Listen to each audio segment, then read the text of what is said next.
Welcome to Candid Africa, truthful and unapologetic. Should we just live as a continent and believe that anything that we want, we have to go to the West to get it? Of course, no. So this is the generation that should actually change the narrative for this continent. Otherwise, we can never make it. The world is growing faster than we can ever imagine. Right. And we must equip ourselves with our own realities and dig into solutions for the African continent, and therefore we register the development that we all want. But youths have to be in the front line, and we must be equipped with quality education, well informed by the African reality, in order to realize those agendas. We are talking about the fourth industrial revolution. We're talking about artificial intelligence. We're talking about a future in which individuals must be prepared in a way that they can come up or face all challenges and then navigate a way out. And to do that, Africans must be equipped with readiness to take up responsibilities, and as well as being equipped with quality of knowledge to be able to stand those particular powers and to be able to stand those particular change, because the change is inevitable. So we must prepare for it. To many African societies, we have been relying on Western models, Western way of perceiving how societies need to be in order to shape our development agendas, our projects, our development models. But these things have not been working for us. Now the fact is that I'm just saying that all African countries need to start looking inward. If you have been looking up and you can't see solution, is it not time for you to look down? And Rwanda has a model, and Rwanda is a model for the continent in a sense that we are talking about a country that was down to zero back in 1994. We are talking about a country that was at its roots, and how were they able to save their society with unity, with transitional justice system, putting individuals back to the society, work as a community, build that unity among themselves. And today we see it as one of the fastest growing economies. It's not a magic, it's about relying on yourself, believing on yourself, having a vision and a good leadership quality, or a good leadership that informs every individual to take up responsibility. And one of the basic, or one of the things that is very, very important about Rwanda is that you look at the leadership, they make the people very important.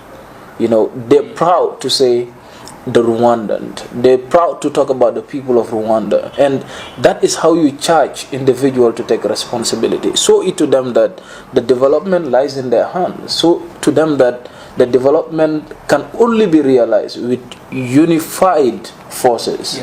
And that is exactly the results that we are seeing today. So what do we need to do now as young scholars, as Africans, is going back to the Pan-African spirit. What was Marcus Garvey calling for?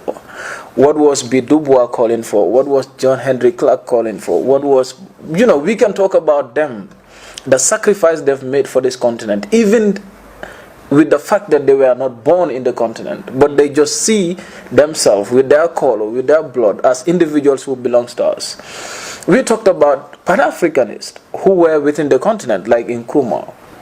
We can talk about, so many of them, like, Julius Nyerere of Tanzania. We can talk about Gambians, Edward Francis Small and etc. We can talk about the Nelson Mandelas and etc. We had like big generation of African leaders who stood up to fight against dominance, to fight against control. But the same battle that they were doing is still here. You've made mention of Thomas Sankara, for instance. I look at him as something extraordinary because of the way in which he stood for his people. With the belief, with the vision, all these things that we're talking about today. Human right of women, right to employment. These are his own ideas. He was talking about them at a time when no one, including European countries, were not.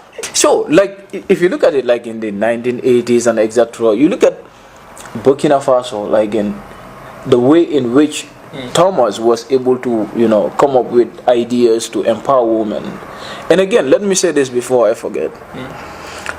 Today, when African people talk about women empowerment, they don't give Rwanda as a reference. Why?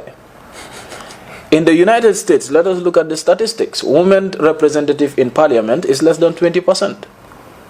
Rwanda has more than 50%. 68, I think, right now. When we talk about our cabinet system, look at the women representative in Rwanda. You don't have all these statistics.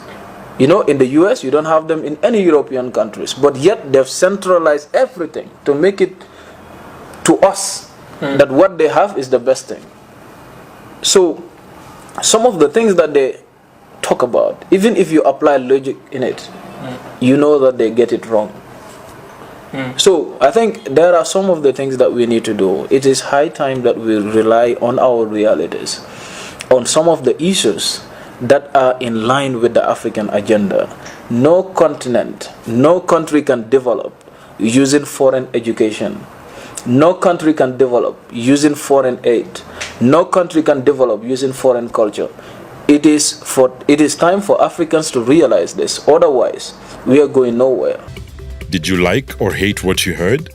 Let us know in the comments below, and if you want more candid speeches like this, be sure to like, subscribe, and hit the notification bell to catch all our latest videos. And please feel free to leave your suggestions, news tips, or topics about Africa you'd like us to cover.